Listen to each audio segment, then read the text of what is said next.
everyone. Thanks for attending today's meetup on movement. Have we got moves for you?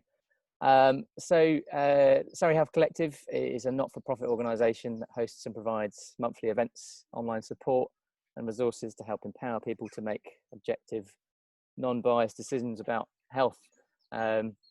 Today's meetup is all about movement, and we've got 3 speakers. I'm really excited to introduce them all to you. So we've got Elliot Giles, we've got Lucy Bushnell, and we've got Darryl Edwards. That's the order for today. And so if we could, I'd like to introduce Elliot first. So he's an 800-meter runner for Team GB. It's 5 times British champion. Has that changed recently? Still 5 times? No, still 5. Okay. As it stands. A Rio Olympian. Today, Elliot's going to be talking about a specific element of his training with a talk titled Optimizing Your Nervous System for Activity. So over to you, Elliot. Hello, everyone. So I run for Great Britain, and also I just wanted to speak a little bit about the neural system and how it directly affects performance. Because when you sort of get to sort of like the elite level, you end up having to explore avenues of how you can sort of eke out those extra 1%. And I found that largely in our sport, I found that the neural system, especially primarily for 800-meter athletes, plays a huge impact in how you can perform. And by priming that neural system can make a huge impact on performance. And so with training, of course, human nerve training, all that does is it sort of fatigues you even more and more. And I found with myself personally, my neural system would just become almost bunged up almost. So sort of picturing a straight line, I found that my neural system I can only describe it as being sort of a squiggly line. And I couldn't quite get my body to fire up and down and almost working like a piston. It was more like an engine that needed oiling or something. And so I really took my time to sort of figure out ways so I can prime my system to perform at its best. And so, for instance, over the quarantine period, I took it upon myself to figure out how can I make it work at its optimum. So by using something called neural glides, which the physios have taught us at British Athletics, we found that it just allows you to respond better. So for instance, when you move you flex and dorsiflex your feet, I found by doing the neural glides themselves, it allowed me the movement went from being this kind of pace to suddenly being able to almost flutter with my ankle. And then that directly allowed me to have more spring or pop, if you like, as I'm running. And I'd done this by experimenting with my tempo sessions. So using the neural glides that were directed by the physios, I would experiment with the sessions. So my first session I done without any neural glides, and it was 4 by a mile tempo, with a minute rest between each mile, and then I averaged roughly around 4 minutes 54 seconds for each mile consecutively. And then so then that was my first one without using the neural glides. My second session the following week, I then done a really big neural glide session, and I'll explain to you what the neural glides are shortly. And then I found that my times went from a 4:54 to a 4:30 mile to a 4:29 mile to a 4:34, and then finished with a 4:40. So the difference was almost 20 seconds per mile. And it's important to note that this could have been linked to just me having a good day, or it could have been linked to many other like things leading up to it, determining on what training I was actually doing coming up to that point. But to sort of figure if that was actually correct or not, the following week I didn't actually do the neural glides, and I was back out at sort of 4:50 miling to 5-minute miling again. And then the following week after that again, I was back down to the sort of 4:30 to 4:40 region for minute miling per mile. And so I found there was a huge difference with the neural glides. And I found that with some 800-meter runners, you have 2 different types. You have what we can call the neural athletes, and those who run. So neural athletes being those who are just naturally very gifted, have just explosive power, and they don't necessarily have to work for it. And then you have those who run high mileage. And the two, there's a huge crossover in the distance. And I find myself as one of those neural athletes, so I have to prime my system so I'm always ready to go for it. So I'm just going to show you what the neural glide may look like, and if anybody would like to experiment with it themselves. So you would use a rope, if you like, and then as you have this rope, you'd hook it over your foot. Can we see this? And then you wrap it around the back, holding it here, and then you have a slight bend in the knee. So as you're doing this, you will then put chin to chest, and you would almost collapse and slump. So you do have to have a slight arch in the back, and it's just forcing the neural system to stretch, if you like. And then you pulse, and you would pulse for roughly 30, just up and down. And then that would then progress to holding the rope here, and you would come across yourself, chin to chest, and you do 30, and then 30 directly up. And it's a very, very uncomfortable feeling. However, I find that I would do 2 sets of that, sorry. However, I found that by doing that, it really did make a difference to how my body sort of reacted. And I can only describe myself from my own personal experience as just a pup. So rather than just feeling really heavy-legged and lazy, it just allowed me to sort of open up my sort of system, everything that sort of works within sort of me, and just be able to sort of run freely. And then running time trials and stuff like that, it's just had a huge impact. So I've been starting to work on a machine, and it's using a Pilates reformer. And I found that I've been working on something. So the Pilates reformers, if for those who don't know, it's I don't have one with me at the moment, sorry, so I can't. I'm gonna have to try and describe this. But there's a sliding mechanism at the bottom that you can stand on, and you can push it back and forth using an elastic band, a huge elastic or spring.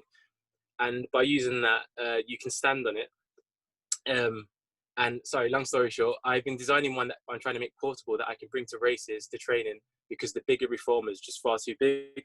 And sort of figuring that out and getting that done will be, I think, a huge game changer in elite sport. And I'm going to experiment with that with my teammates to see how they get on with it, and then seek out avenues from there to see how we can sort of further enhance the neural system. So if anybody's interested in trying to prime the neural system, it's very uncomfortable doing the exercises, but it would be really interesting to see how people find priming the neural system before running or any form of sort of physical activity, just to see if it does make an impact to anybody's performance, whether it's small or large. I would highly recommend potentially even considering it. Ooh. And yeah, sorry, that's all I've got today in regards to the neural system. Wonderful. Thank you very much for that, Elliot. That was really, really interesting. I know we have a question from Daryl, which is, when would you perform those exercises? Would it be before training or before racing? Yeah, so it would be, I would normally do these before what we describe as key sessions. So when you're looking for optimum performance, so I largely do the neural glides using the band. I would do the glides before every form of activity. So every day, every morning I would do these before any run, pretty much any form of physical activity I do. And the deeper, more aggressive, using a reformer Pilates machine. If you Google them, you'll be able to see what they look like. And then if anybody wants to discuss it further, I could show you a few of the exercises I do to really sort of ingrain and deeply get and target that neural system specifically.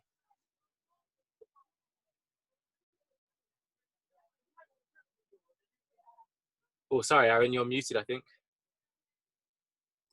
Sorry, another question was, do you think another type of warm-up could replicate similar improvements in performance? Oh, of course, yeah. Do you mean in regards to the neural system in terms of different exercises itself? Yeah, it could be I that, think yeah. so, yeah. I mean, so I've explored using the reformer, which I find definitely makes the biggest impact. But as a shortcut, if you like, the rope works just as well, but it doesn't quite get as deep. But yeah, I mean, if there's other exercises that can prime the neural system, I didn't realize until sort of competing at the high level how much of an impact the neural system makes on elite sport.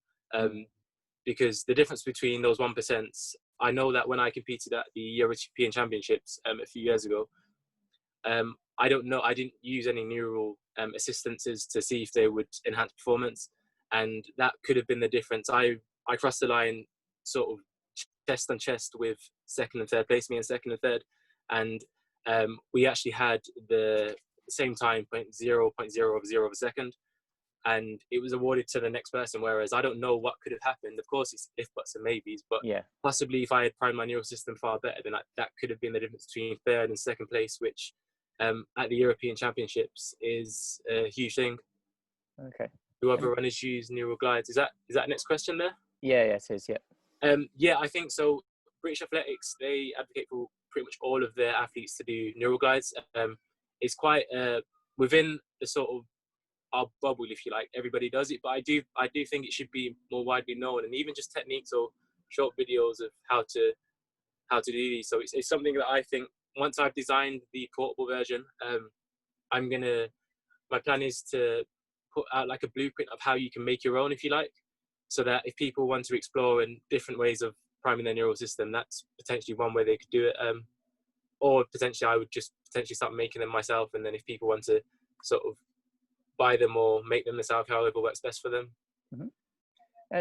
Just out of interest, after exercises or movements to prepare your nervous system for activity, what would you say is the next most important thing to get right or optimize in terms of your body so that you can perform at your best? I think most athletes start with, of course, the first one just being training, eating right, sleeping right. So you kind of do the checklist. Eating right is only the last one you do, but of course you have your stretching, and the very last one was the neural system, is what I found, because I was eating right, I was getting enough sleep, I was training correctly, my training plan was good, I was getting sufficient rest, I was ticking all of the boxes, and of course this was the final box I found that seemed to help out performance. And it's a shame that the Olympics being postponed, because it would have been good to see how it would impact performance, having done the more aggressive neural glides. They may not, they may do, but we'll find out in over the next year or two. Good. You can see there's another question from Daryl, which is, do you know if it's more effective for different distances? So sprint versus middle versus long distance? Yeah, so I think largely this is where the 800 crosses over. So because you have two different types of the 800 runners, and I think it is the only discipline in athletics where you have this crossover. So sprinters are all largely just fast twitch. They're all sort of hugely big muscled and just powerful sort of brutes where they can just power for everything. Whereas in endurance is the opposite. It's largely slow twitch. Whereas the 800 has the crossover sort of field where you do get more neural based. I'm not sure how the crossover would fare to those who are more largely slow twitch, which is where I'm quite keen to get some of my training group to explore this and see if other people are willing to sort of explore these neural glides to see if there is an impact in performance, and whether, because everybody likes to run just to keep, many people like to run just to keep fit, whether they are slow twitch or fast twitch, it'll be interesting to see how it impacts different people's performance. Yeah, absolutely. Fantastic. Thank you very much for that, Elliot. If there are any other questions that you'd like to ask Elliot, feel free to type them into the chat. We can explore them at around about 12 o'clock. So thanks again. You're in Brighton at the moment, aren't you? I am, yes. I'm in my camper van in Brighton. We came down for the day. We just thought we'd enjoy a bit of sun and sea that we've got down here. Yeah, it's fantastic. So just a point here Daryl's made is that you can get genetic tests done to determine whether you're fast twitch or slow twitch and what the distribution is. And Daryl stated here that he's about 50-50. So I guess... You sound like you could be an 800 meter runner, Daryl, there. I'll be knocking at your door to ask you for a race soon, I think. Fantastic. Well, thanks very much for speaking today, Elliot. We'll let you go so you can go enjoy the seaside.